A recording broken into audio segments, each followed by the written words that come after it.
Hello there, welcome to InspireHER on the Achievement Channel. I'm your host, Helen Omma Odeleye. Today we are talking about becoming your best self, a journey of self-discovery and growth. Join me as we explore the transformative power of self-awareness, goal setting, and confidence building. Get ready to unleash your authentic, empowered, and extraordinary self. I'm joined by two amazing women. First, Jenny Ettah. She's an author of The Bathroom and is reminiscing of thoughts and happenstances on entrepreneur and songwriter of Oba and Woba. She's also a culinary artist who enjoys to help people see themselves better by doing better. She will tell us what that means. We also have Mrs. Kesha Olukorede. She's a Federal Controller of Works, Lagos. She's an engineer and a phenomenal woman doing great work in the Federal Civil Service. Now, let's get the conversation started. Like I said before, we're going to be exploring a couple of areas. We're going to be helping our sisters out there, the women out there, and get them inspired. So let us, first of all, meet you formally and take us on a very short journey, of what you've been doing. Good morning, Helen, and thank you for having me here. My name is Olukorede Kesha. I'm an engineer by profession. I'm a mother, I'm a wife, I'm a business person too, but more importantly, I'm a civil servant. I started a journey to being a civil engineer by going to the Polytechnic in 1984. When I got into Polytechnic, I didn't have somebody to really guide me as to the difference between poly and university. I just came out and my father said, okay, you need to go to school, and then I just took poly form and I went. On getting to poly and coming out of poly, I discovered that there was this huge gap that existed between the BSc and the HND. I got into civil service almost immediately after NYSC. And then I started and I saw that, oh wow, serious dichotomy here. Just parallel lines. You can't cross. After level 14, as an HND holder, you cannot cross. And you can't become director, you can't become you can't climb to the zenith of my career. So I said, well, you know what? I opted to get out of school, to get out of the work. I tried my hands on something else, but I wasn't finding fulfillment. My fulfillment was in this engineering. I tried to go to Dubai, sell clothes, sell this, because the difference, they just made it to be too clear, as if you have not gone to school at all with the HND. They made it to look as if I just went to nursery school, not even primary. So I was really, really disturbed. And I know I could do better than what they were offering me. Most of the time, my colleagues will be in the office holding meetings. They won't have solution. It is after the meeting they will come and call me. Kesha, please, there's this thing we discussed. I say, Shibi, you and the engineers. And go solve your problem. Say, please, help us. So several times they call for meetings. Then when you go to the meeting, they say, no, they call the engineers. I say, what will I do? So I said, there are no two ways to it. I have to go back to school. And I did my BSc and I had masters.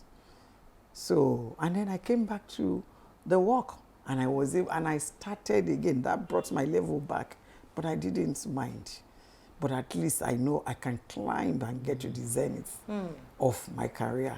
This relevance that I'm having now wouldn't have been possible if I'd just followed that path of HND, if I didn't try to improve on myself. A lot of my colleagues were frustrated. So we're talking about self-discovery, knowing really who you are and what you want to be. At what point really did it occur to you that this is not for me? I need to be there. That's what I said. as a result of frustration in the line of that technical, I wanted to fall out and then just be a business person and be fulfilled along that path. But I knew something in me, you understand? Didn't add up. Yes, I wasn't Satisfied in that line. So it's only in engineering that I find my joy, my peace, my pleasure and satisfaction. So I said, okay, what do I need? You understand? To now make me fulfilled in And this you went engineering. back to school. So I had to go back to school. Okay. So, congratulations. and I'm happy. A lot of my colleagues have retired now. Because that level 14 will have been the bar and the frustration that comes with it. Okay. I wouldn't have been this relevant. Okay. So, and that's it. Relevance. Yes. Relevance is key. Yes. And when you self-discover yourself, you become more relevant to society. Yes. Okay. So let's come to you. Tell us your story. Where are you coming from? Okay. Again, my name as is... brief as possible. Oh, my name is Jenny Ettah, as already introduced. And my story is a bit deep, I would say. So growing up was not an easy one for me. I had a rough one. It was a really rough start in life. I wanted to become a theater artist. And when the time came, he refused. And it disrupted education for me, so to speak. However, I did not relent, all right? He left the house. At some point, we had to, it just became, a struggle in life, so to speak. There was that point where, because I needed to go to school, I just wanted to go to school. I would always, go and hustle, put money together to go to school. But it would come from nowhere, after all done. And then he would just, begin to talk to frustrate me out of, school. For a young child who was growing up, it was really traumatizing, I must say. However, I rose above that. I rose above that. I was able to, give myself education, so to speak, from, it was not the usual education you're used to, but for every opportunity I got, I made sure I got education. I educated myself. So I wanted to become, now this is the clincher here. I wanted to become a theater artist. I didn't have the opportunity. Today I can say that I appeared, I've done something with a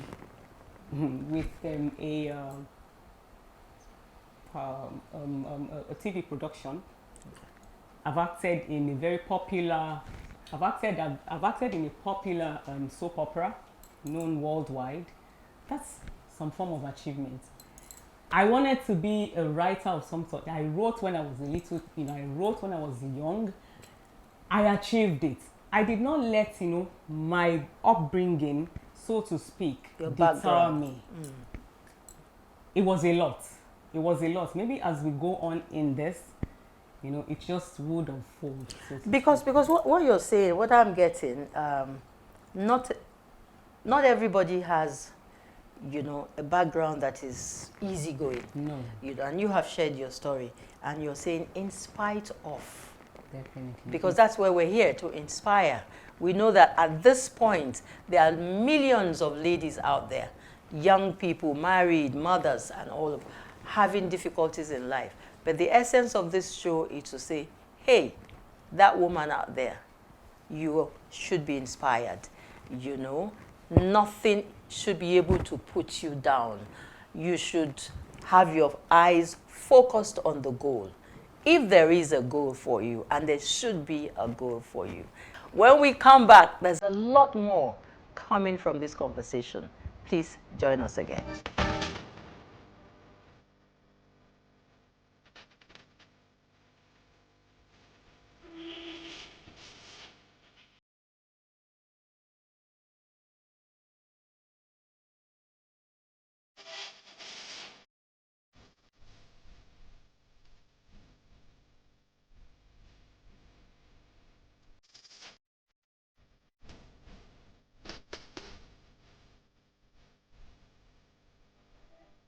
So to do well in public speaking, you must see it as a relationship between yourself and your audience.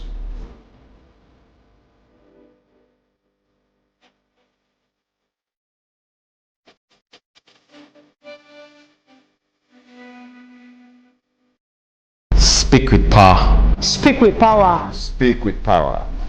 Speak with power.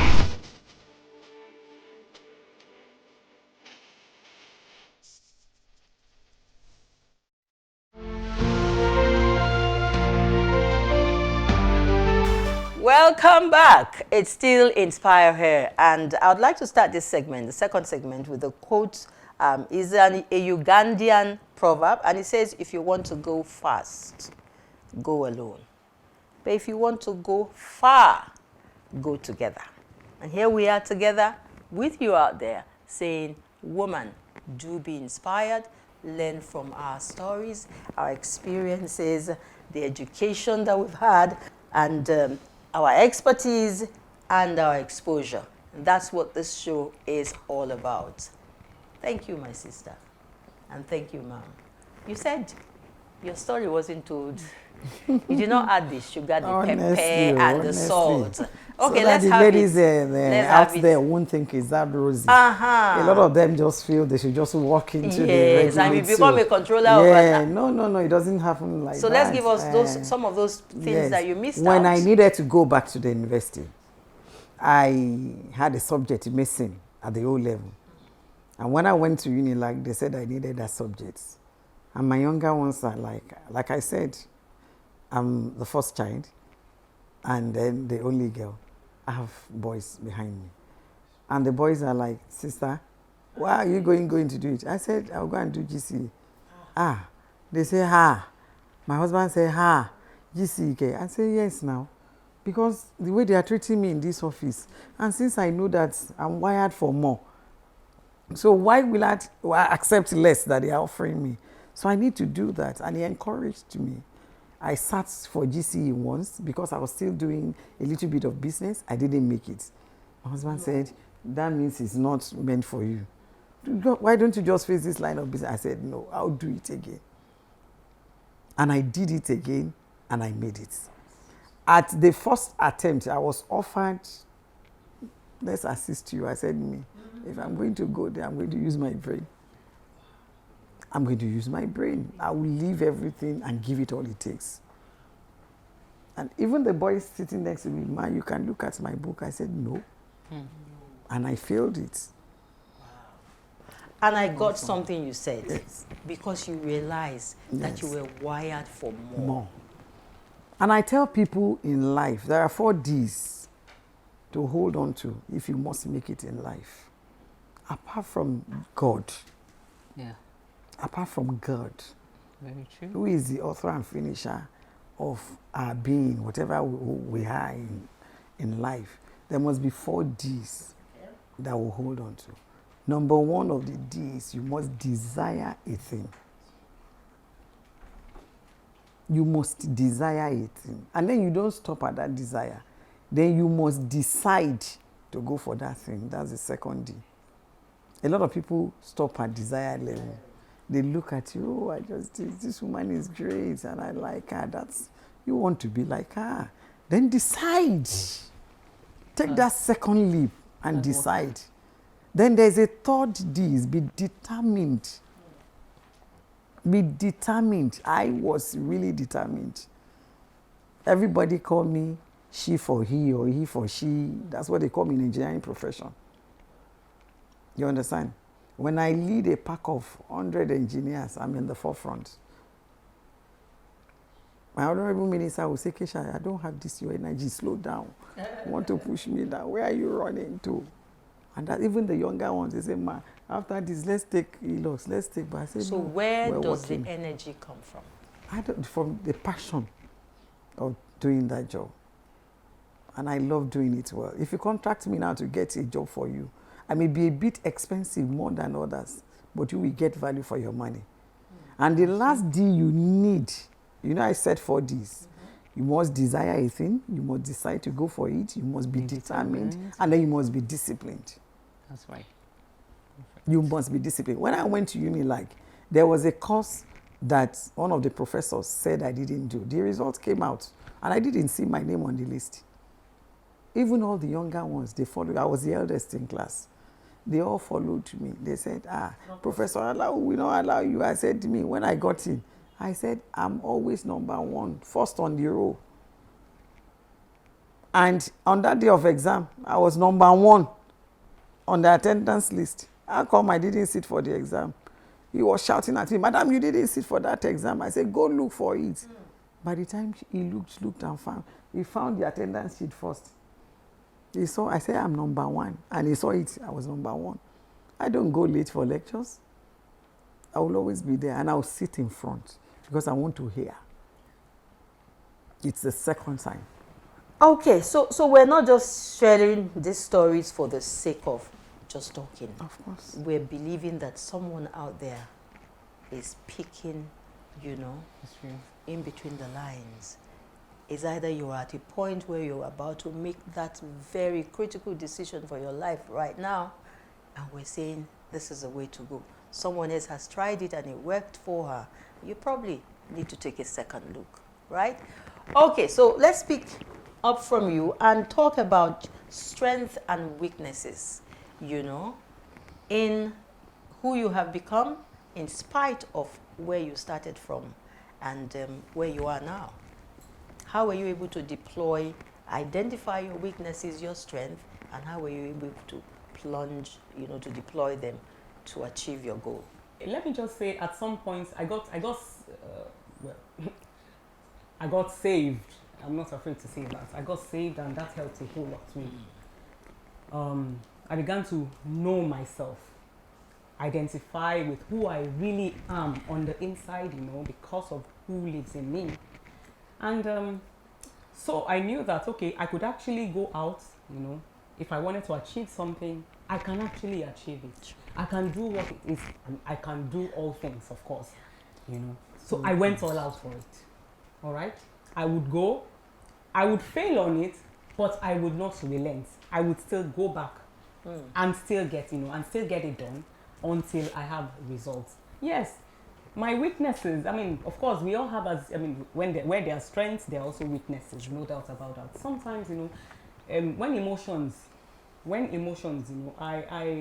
I'm also somebody who is easily discouraged, or rather, who can be easily discouraged. However, the strength on the other part helped, to push. When I stay on it, even though I have emotions running, I stay on it to get it all done, and that's basically what it is. So let me relate a particular instance. Oh, by the way, I dropped out of a lot of, I dropped out of schools. I don't know if yes, I dropped out of schools, not because I wanted to drop out. It was because there were no funds. So that's not to say I didn't really go to school. When there were no funds, there was no support. At some point, I would drop out of school. I had a lot of admissions as well. I had admissions. I remember I got an admission to Polytechnic of Calabar, but my dad did not allow me go. That was to read because it was theater arts. So he was of course, his friends told him that's not a place for, that was back then. That's not a place for young women. The end result will be prostitution. That was that. However, I packed my things, came back, and then I was able to do a journalism course. Okay. So because of it. You see, in spite of these difficulties, you didn't stop. I didn't stop. You never stopped. You probably took a break, not a break that you desired. No. And then when the time was right, you jumped back on track. Exactly. So you had a journey. You had a destination that you wanted to get to. Exactly. So I wanted to get to. There was a place I was facing. I wanted to get to, and then of course, Resilience helped. Okay. Drive on the inside helped as well. Okay. And I believed in myself. Awesome. That is very, very key, believing in yourself. So, as we get ready to wind up, we have a few minutes more to, close this show. Let us look at some of the obstacles that you have faced. Believing in yourself sometimes is not enough. When you have so many obstacles, especially in the workplace. The civil service is known to be a place with a lot of hurdles. Tell us how you managed to scale through some of them. The only hurdle I faced in the civil service was the dichotomy between the technical and the engineering cadre. That was the only one I faced. And I was able to go over it. You didn't face the men and the women thing? No. Maybe because most of my colleagues, they don't even see me as a woman. Why is that so? Because when you study engineering back in those days, most of the time it's only one female, two females, three females in a class. And a lot of men. And a lot of men. So we always see ourselves as boys, as men. Even till today, my colleagues, majority of them. So you're a tomboy or a girl? Yes, I'm like that, yes. So we don't even see that. So that's why sometimes when they take decision, they forget that you're a woman. Okay. You understand? They forget. Like now they can say, everybody go to site and then reside there. Then from site you understand, your site reports. It doesn't matter whether the site is inside the village, whether they are doing kidnapping there, whether they expect you. There's no exception. There's no exception. So the profession actually prepared you? Yes. As an engineer, you're wired for that. Your resilience must be very high.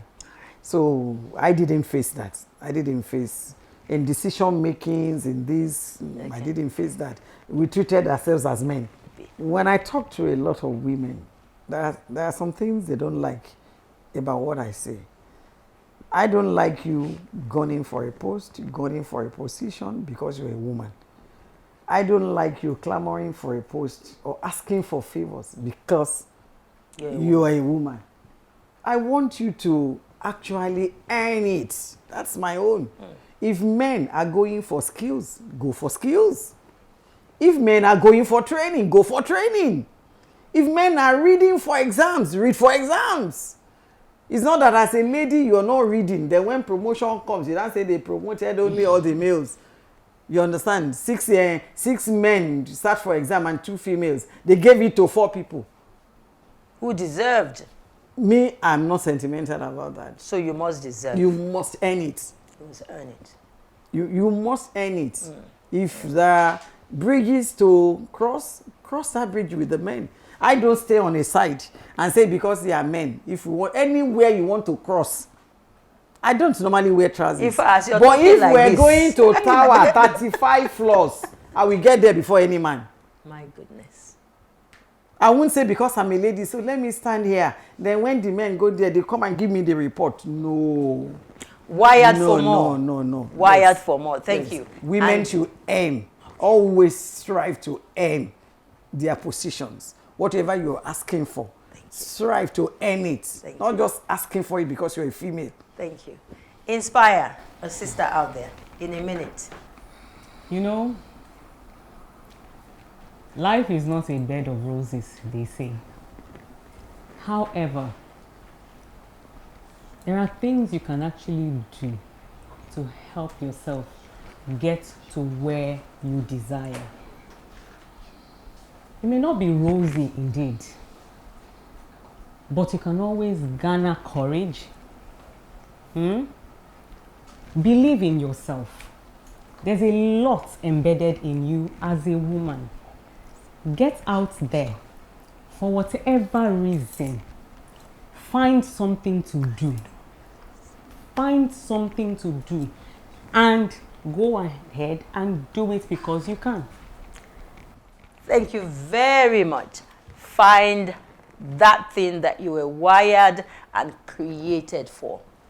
There's always that purpose that is entirely you, the fulfillment of that dream that is entirely you and no one else can do it. So she says, find it and pursue it and ensure that you get it done. Thank you so, so, so much. Last word from her. There is a story I like to share. That story may encourage somebody. Okay. I was driving on Lagos Badagry Expressway and I saw a lady conductress. A very young girl, very naive, very innocent looking girl. The girl should be about 15. And she was a bus conductress. She hung on the bus at my 2 and she was calling Oshodi, Oshodi. I told my driver, park by this girl.